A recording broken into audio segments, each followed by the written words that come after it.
Hi guys, my name is Donald, and this is my first YouTube video ever that I've done. And I've really been thinking about how to do it and what I wanted to do and how I wanted to start my channel. Okay, so I'm going to tell you a little bit about me so you get to know me and the direction that I want this channel to go in. Okay, so I was born in October 30th, the day before Halloween, I know, in 1981. Okay, I was born at the time my dad was in the army and my mom was working at a hospital. And so I didn't really have my dad around the first 18 months I was around because he was in the army. Okay, but then he came into my life. Him and my mom both had jobs, worked really hard to get what they got. Okay, we moved from that house to a house in another town, and when we moved to that town, we lived in a mobile home. They had my brother, they had my sister there. We met really cool people across the way from us. They ended up watching us when my mom and dad had to go to work early in the morning, and before we had to go to school. So we'd go over there, get ready to go to school, and then we'd catch the bus and go to the school. Where we lived was kind of in the middle of nowhere, so they had to bus us in. So we lived in the trailer park till I was like going to be about 12. And my mom and dad worked and did everything that they needed to do for us. We were, the normal family. Sports, all that kind of stuff. My parents were really good. They tried to do what they could, and they always put us first. I can never say they didn't. So then, around the time I'm about ready to go into junior high, 11, 12, my mom and dad moved us again to another town. Now we're just going down further down south, it seems like. We're just moving down south of California, okay? It's just where we're going. We're moving down south. We just keep going in that direction. So we move into this other little town that is in the middle of nowhere. And when we moved there, from what I remember, there was barely like maybe 900 people, okay? And that's probably exaggerating. It's probably even less than that. But I'm just saying 900 because I don't really remember the number. But it was really low, okay? Like 700 even, I could say. Okay, and that might be just exaggerating too. I don't know. I'll stop at 700. Let's say there's 700 people that live in this town. That's it. That's small. Okay, 700 people. Could you imagine? Nowadays, 700 people. Now it's much bigger where they live. They've built houses and stuff. But anyways, so I went to junior high there. And when I was in junior high, I started going through the life change. Where you start growing hair, you realize that your voice is going to get deeper, all that kind of crap. Because they prepare you for it, because you have sex ed. It's not fun to talk about, but then you find out that you kind of like it. But, so then I went to junior high, and me and my dad started really, getting into it because I started screwing up in school, not caring, just hanging around with the wrong kids, and I was going through my life change, and my dad and I just were clashing. And my mom kept saying it's because we're exactly alike. I don't know if that's true, but I am kind of short, sweet, to the point, and I say what I want, and I, speak what's on my mind. But it took me a while to get here. My dad's been there for a while. Okay, I haven't. I'm growing still, and I will till I die. Thank you for that. I want to. So we moved to this town. Me and my dad start fighting. The school starts getting involved because they see bruises. And then they put me in special ed. And then I'm going through all these things because I'm not only am I gay, but now I'm in special ed. My mom and dad are known in the town, so they know that I are fighting. Okay? Because my dad's best friend was a teacher at the school. So they were integrated into the town. So everybody knew that me and my dad fought, but nobody said or did anything. So it was no big deal. Calling CPS was a waste of time. So, back in the day, too, when I was raised, CPS really was just getting a grip. Now, they pretty much are good. Somewhat. They have their issues like everything, but, So, that, went on for a while. My dad would take me to his job, make me sit in his truck, try to do all these different punishments with me and stuff, and We fought all the time, so, I got tired of it. And I left home just before my 17th birthday. And I moved in with his sister, who he was estranged from and didn't talk to. So that was like a slap in the face to him that I was moving in with his sister. So, before all this, by the time I left, I had been bullied. I had been raped once, was in the newspaper in the town, so that just made it worse. All these things had happened before I was 16 years old. My mom and dad, when we moved to this new little town, because they had to work and we were in school, so, we had to kind of be home for a while by ourselves. So I'd get into mischief and make them do crazy stuff. And, so by the time 16 came around, it was just like, yeah, it's time to part my ways from my family. We all have to go anyways. So I decided that I was going to go and live with my aunt, like I said, and I called her. And I went and stayed with her for a while, got a job, was doing really good, and started really getting bad into drugs and, partying and going to the clubs. I was in my 20s. It was really music was starting to get really crazy. We started getting CDs. I was around when the computer was invented, cell phones, the whole kit and caboodle, okay? It's sad to say that, but I was around when everything was invented that we have now today, okay? Because when I was raised, you didn't have a cell phone. There was a house phone. I had an answer machine. Okay? If you had a regular house washer and dryer and, yeah, your mom and dad had jobs and stuff, yeah. It was very simple back in the day. Now, it's like very technology. So, I lived with my aunt. Had some sexual things happen to me there, too, that were not good. We ended up in counseling. I ended up in the crazy house I don't know how many times. I was going through a whole lot. And so, I was in my mess till I was 26. And I say in my mess because it was a mess. Okay, my life was just sleeping here, there, doing what I had to do. Keeping jobs, making money, so that way I could stay afloat, you know what I mean?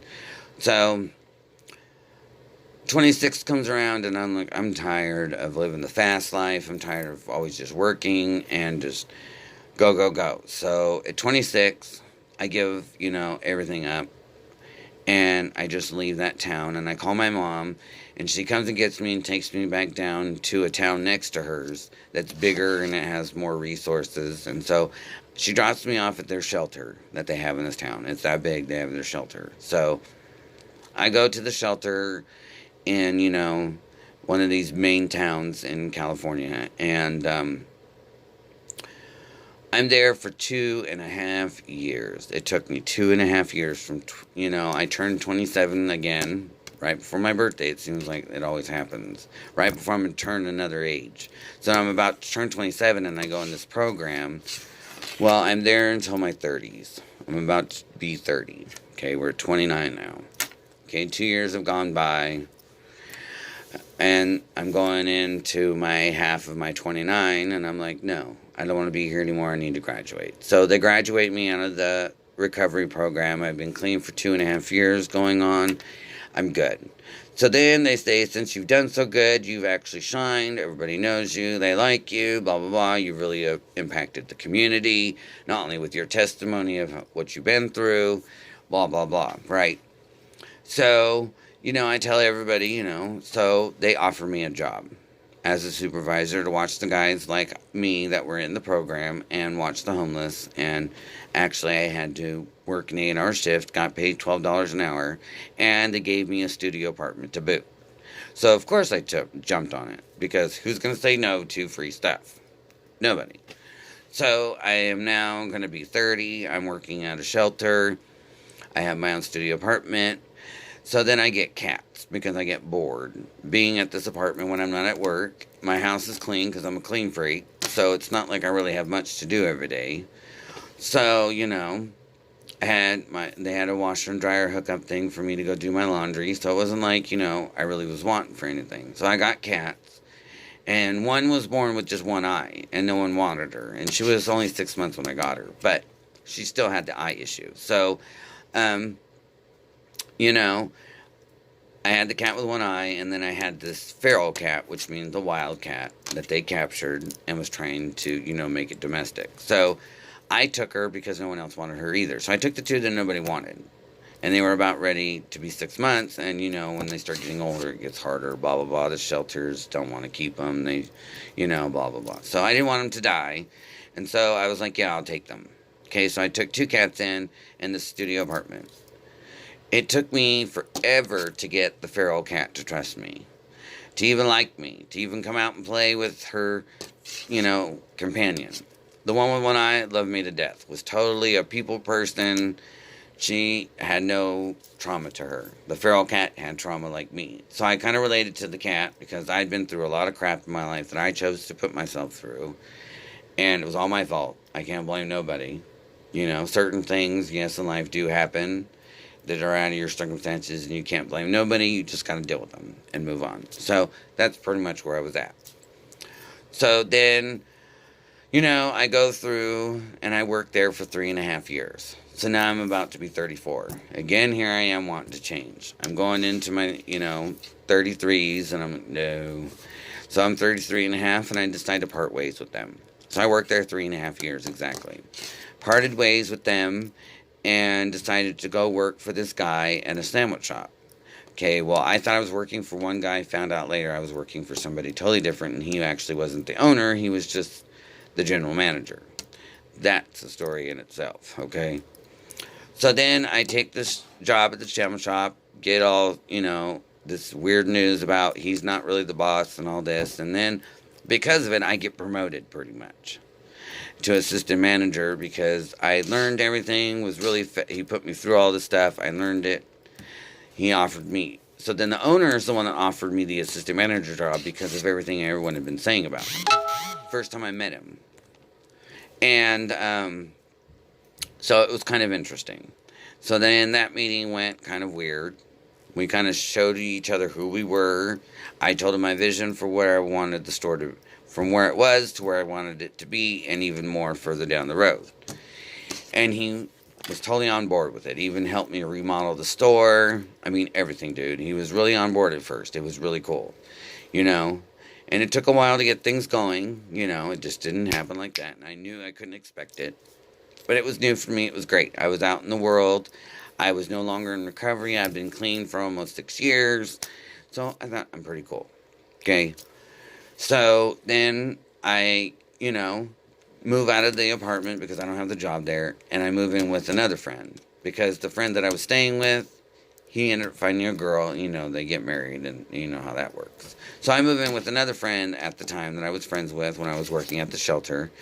And we move in together. That only lasted a year because she decided towards the end to lose all the recovery that we just built. And I said, no, I'm not going.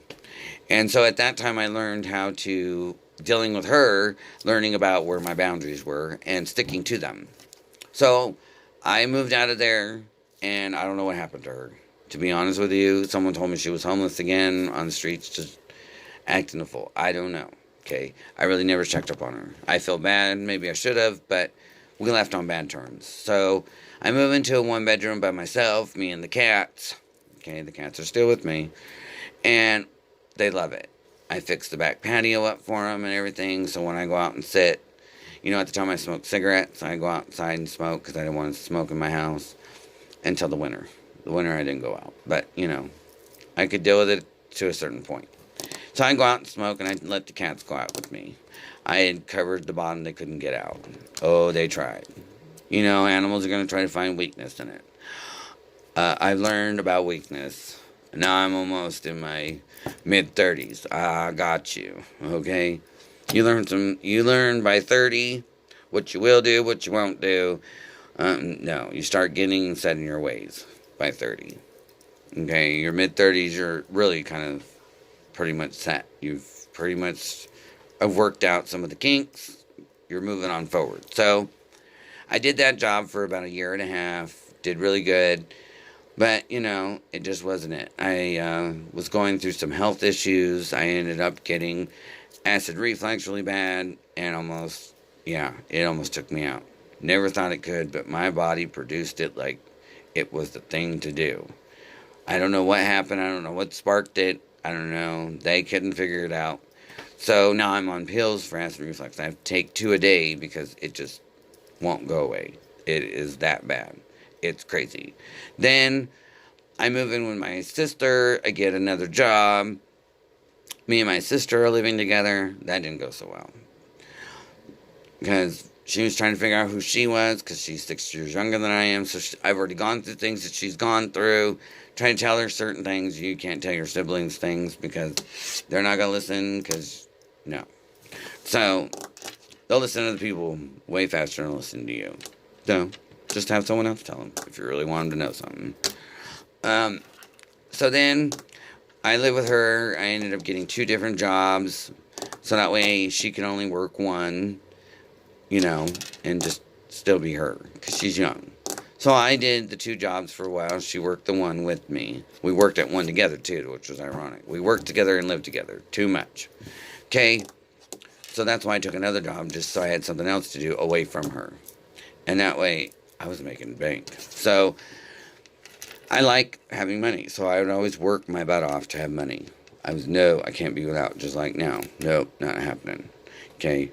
I learned, don't let nothing take you down. You need what you need. You got to have your own. Okay? That's what you got to do. So, me and my sister don't work out. It just gets bad. I get in a car accident in one of her cars, and I didn't have a license at the time. And, so yeah, it was bad. It was suspended, and I shouldn't have been driving. But anyways, so I get in this accident. It jacks me up. Now I have lower back issues. I have arthritis in my lower back. Yeah. So then I get really depressed again, and I ended up going into another recovery program, to a different one than the one I was in before, because I didn't need what they had. I needed something more advanced to help me reboot. So I went to this other program, and immediately, again, got really involved in what they were doing, and just so that I didn't really have to think about anything, focus on anything, I would just stay busy. I was doing stuff all the time. We do projects, whatnot. And then I started cooking for them because when I was at the shelter, I got my ServSafe, because I just like cooking. Okay? I'm not fat, but I'm not skinny. I'm just like right in the middle. I don't have really any much extra, but it's just, I have a little punch. You can tell that I eat, but I don't eat like that, but So, I was in this program, still hanging out with my best friend that I lived with in the duplex. I didn't talk to her, but I still talked to him. Would go out with him every once in a while. I just stayed at this program, and I just cooked, and, I had my cooking degree, which helped me get the job at the sandwich shop, because, again, I had my ServSafe. So, everything, So I just regrouped and realized, you know what? I need to get out of Dodge. So then my mom decides to go and get my nephew from where I live now, here in Michigan, because my sister lives here in Michigan with her husband and her kid, because this is where he's from. So I know that my mom is about to take my nephew back. Well, my sister's in a crisis and kind of needs a babysitter. She can't afford it. So I was ready to leave the recovery place, because I had been there for almost 6 months. Yeah, about 6 months. I only stayed there about 6 months. I didn't stay there very long. And 6 months might be a little bit of an exaggeration, but I'll just say 6 months just for all purposes. And so then my mom and me and my nephew are hanging out while he's down visiting. And then my sister needs a babysitter. I tell her, well, if you want, I'll fly down with Christopher. I'll just go in Mom's place. At the time, you could do that. So that's what happened. They switched the ticket. I came down with the new babysitter, lived with my sister. Again, another mistake. Should never live with family. Should have learned from the first time. Okay, but this is the second time. So we're in a different location. I fly into Michigan from California. I then live with her. Well, I was there babysitting, and then when he went back to school, I got a job. Well, 2 weeks into that job, the dude decides to forget to have me sign a piece of paper in order for me to get my paycheck. Somehow it got skipped by all his managers and him, and the finance people and everybody in the corporate office. How did they forget to have me sign this paper so I can get my paycheck? So it was like some weird tax form thing that they have here in Michigan. Sorry, I was going to say California because that's where I'm from. In Michigan, right? It's different here. You guys have Secretary of State, California, DMV. You guys don't have Jack in the Box out here. They have Jack in the Box in California. It's like crazy. It's totally different. It's Hardee's out here instead of Carl's Jr. You know, changes like that. You guys are 3 hours ahead. California's 3 hours behind. So the whole time difference and everything kind of had me twisted when I first moved here with my sister, because it gets dark here like normal, you know. It's not like it's that different, but it was different for me because I didn't realize that I just spent up 3 hours of my life in one day. I was like, well, that's pretty cool. I got 3 hours, like, lost. You know, I felt like I lost 3 hours when I moved here. I don't know why, but it was just weird. And then I had to get used to that and living with my brother-in-law, who I really don't get along with. But the kid and I were cool. We'd hang out. They had 2 dogs. We'd take the dogs around, you know, just do stuff. So that way he's 6 years old. He gets bored really fast. Okay, so he's 6. So then, you know, his birthday comes. He's 7 and, you know, things. So me and my sister decide, you know, to go our own ways because it just wasn't working out with me and my brother-in-law. And it was just getting really tense for some odd reason for him. I mean, he was just breaking. I don't know. So, because of him and whatever was said and done, whatever she told me I know isn't the truth, so I'm not gonna know. So I'm like, okay, whatever, if that's what you want. I mean, I had a job. I did what I said I was gonna do. I watched him, and then I went and got a job after he went back to school. So I'm like, I'm doing what I'm saying. I don't want to stay here forever. I know I don't need to be needed now. I understand that.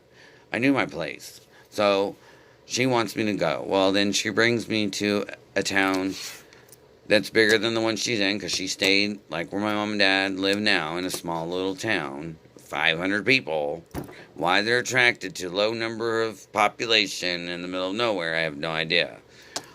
But my brother, sister, and mom and dad all live in the middle of nowhere. Okay. I live in a bigger town here in Michigan where we have buses and stuff. Okay. Where my sister lives, there ain't no bus. Okay. There's city buses here. So I live in one of the main towns in Michigan. And she takes me to a shelter downtown in the town I live in. Well, I find out it's a cult. They try to even... Like, when I go in to do the drug test, the guy really was, like, trying to watch me and, like, invade my space. Instead of just standing behind and just watching and making sure I wasn't doing anything in my pockets or anything. No. He was, like, trying to... And I said, no, I'm not doing this. You know, and thank God I didn't, because he kind of tried to invade my space. And me being raped before and just gone through the things I've been through in life, no, you're not going to see me naked or see my private parts for Nathan. Okay? I don't get paid for it no more. Okay? No, you're not doing it. So, I decide that I'm not going to that one. So then I find out there's 2 of them in one town, which is ironic. Okay? So then I go to the other one. It takes me 4 days to get in that one. So I get in this one. Well, lo and behold, do I know what I got into. So I get into the shelter because I've been in 2 different ones. Well, one was a shelter, one was a program. Okay, so I've been in 2 different kinds of ones. Okay, so this one is a shelter again. So I'm thinking it's like the first time experience. Wrong. Okay, the number of beds was cut down like, wow. Okay, and if you didn't show up every night, you were SOL. Okay, for real. They had staff just like the other part, but it was ran totally different. Okay, you were in bed by 10 o'clock. I'm a night owl, 10 o'clock. What? 10 o'clock? Are you for real? Oh, they were for real. The stuff that I came in with, I had to downsize. My sister had to come and pick it up. Because she was the only person I had here. So, she had to come pick up half my stuff. I had to condense it. And it all had to sit on my bed at the end of my bed where your feet go. When I wasn't there. They kicked you out during the daytime, too. You didn't get to stay there. Unless you volunteered. So then I got hip to that, and I did volunteer because I did not want to go out in the cold. I'm not from Michigan. Y'all snow out here. In Michigan, I mean, your guys' weather is like my attitude sometimes, or my temperament. Sometimes I get on PMS mode. It's like the weather is on PMS here all the time in Michigan. The weather is PMS. Mother Nature over here is just PMSing. I don't know why. One minute it's sunny and the next minute it's snowing. And I don't even know how that happens. It'll be snowing and the sun's out. I don't know. So, I love it here though in Michigan. There's more greenery and scenery here instead of like where California, it's like far and few in between. No, out here in Michigan, they like try to keep it kind of looking like outdoorsy. Michigan's more like what I call outdoorsy. You know, Bass Pro Shop probably does really good here in Michigan. You know, because the hunting and all that kind of stuff they do out here. So, I get in the shelter. Well, they offer me free housing through Section 8. I didn't think I was going to qualify. I was like, oh, okay. I got it. So then they gave me 2 months. I lied to you not. They give you 60 days when you get your Section 8 here to find a place.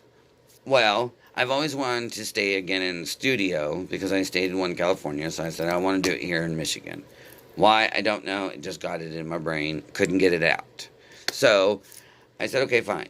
I'm going to find a studio. Well, I met this girl. Again, I made a friend. Okay? Me and her were like thick as thieves once we clicked. I don't know. We just met each other and it was like, and we're a lot alike, but we're a lot of different. Okay? So I met this girl. She's really cool. She is a lot older than I am, though. Not a lot. Like, I'm 37, she's 54. Okay? There's some years. Okay? So she's got, like, I felt now that I was my sister in the situation I told you about before, and she was me. Because I had already been through some things when I lived with my sister where she hadn't because she's 6 years younger. Well, I'm a lot younger than this girl, so she's had kids, had the family, now she's single.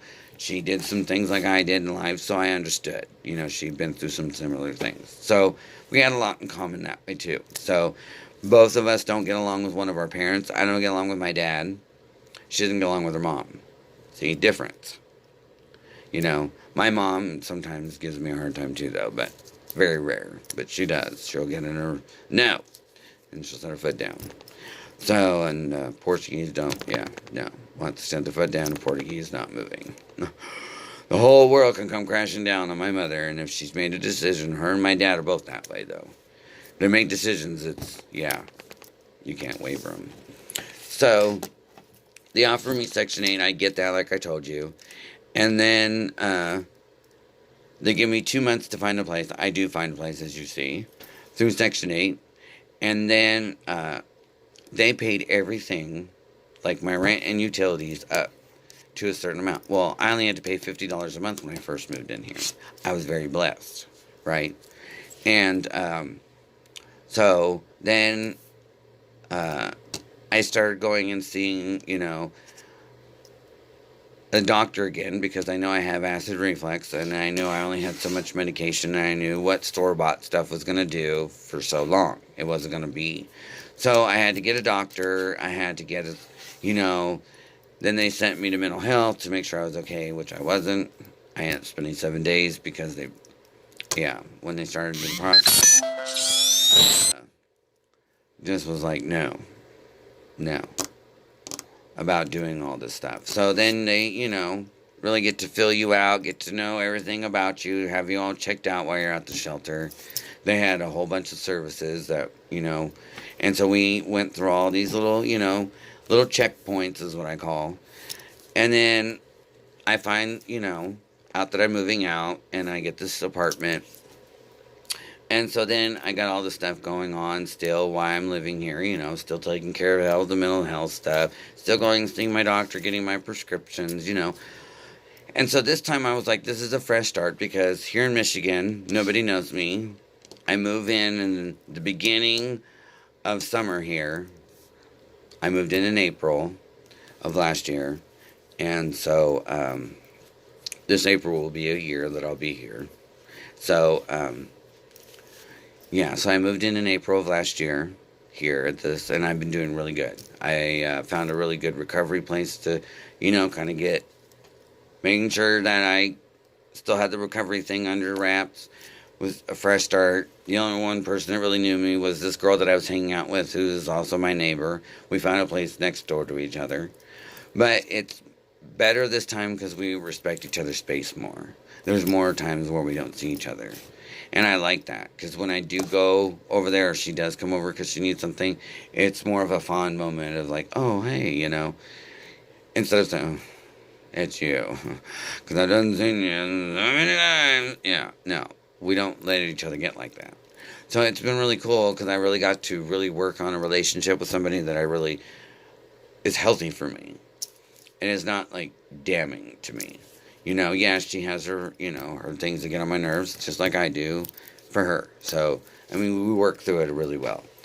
And so, then, because of all the doctors and everything I saw, I was very blessed enough to get on disability, to help out money wise. And, so then I get that.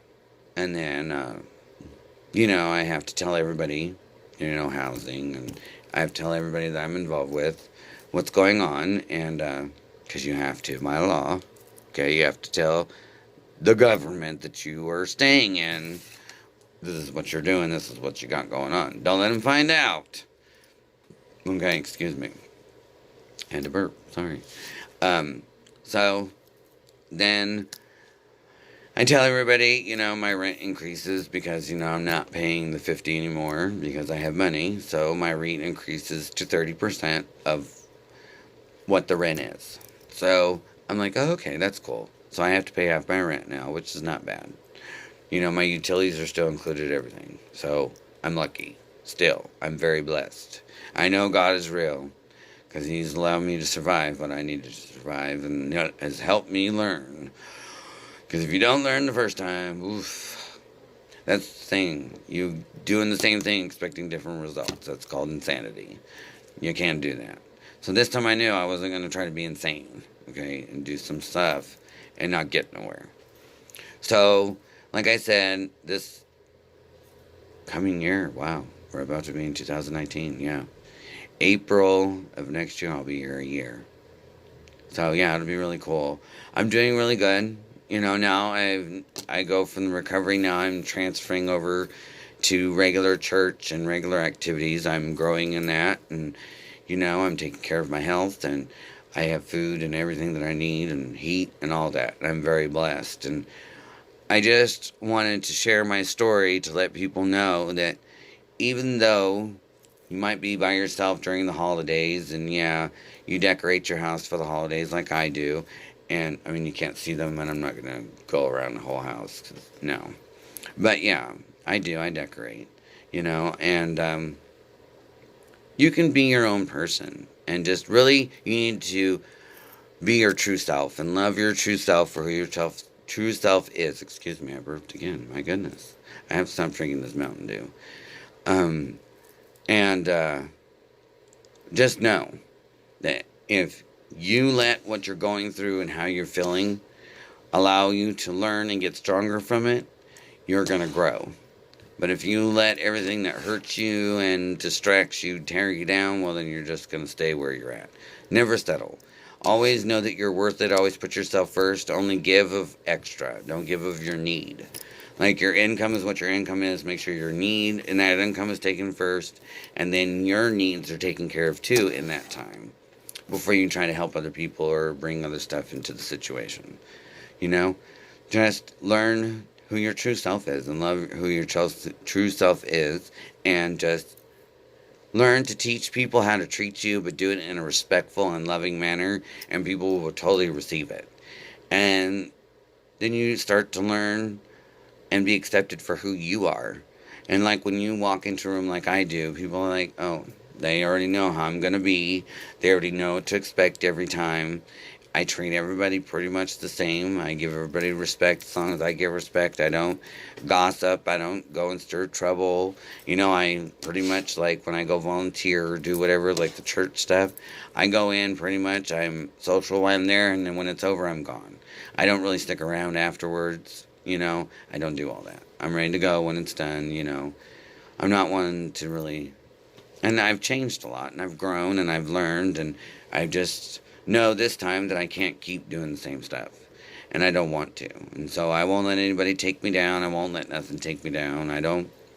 I just live very simple and boring, and it's got to take care of my business. I got to make sure I got money and coming in on time and bills paid and all that. I just got to stay on top of my stuff. And so I hope that by me sharing really inspires or helps somebody to realize that, yeah, you can go through being raped and bullied and talked about and, oh, you don't look like, Calvin Klein model crap. Well, oh well. I made pretty good for myself up until this point. And I'm only 37 at this point, and I know I still got a whole lot to go and learn and stuff. But I'm so lucky that I know what I know now. So that way, when things do pop up, it's not so much and not so hard for me to say, sorry, I can't help you there. I know that you reached out thinking I could, and if I could, I would, but I can't do it. Sorry. And people call me all the time and ask me for stuff, and you just have to get used to it. It will grow on you if you keep doing it. You got to recognize it in the moment and realize, hey, no, this is what I've said I'm going to do. I'm going to do it. And as hard as it is, and even though sometimes I don't feel, oh my gosh, maybe it's that, no, don't second guess yourself. Go with what you feel like inside. Think about it like real. Be a realist. It is what it is. What can you do about it? Let's do that about it. And if some other stuff comes in to kind of help make it a little bit easier, you take that stuff in too, and you just do a moving. Okay? I love you guys. One love. Love everybody. Treat everybody with kindness and love. And I wish you all the best of holiday seasons and Christmas and New Year's. Yep. I got some plans. So, my next video is going to be about what's coming for the new year. Yeah, I'll let you guys know what's going on with the show after this taping and see how you guys take this one. And I will take it from there. If you want to leave any comments, go ahead. I will read every one of them.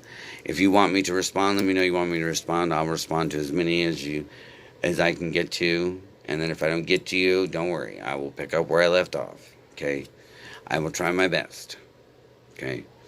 So, I hope you guys love this video. I appreciate you. I love you. I'm here for you. I wish you nothing but the best. I hope you guys have a good night because it's 5 o'clock here. So if you're over here with me, have a good night. If you're behind me, I'll see you when you get here. Okay? Until next time, everybody, I love you. One love. Peace out.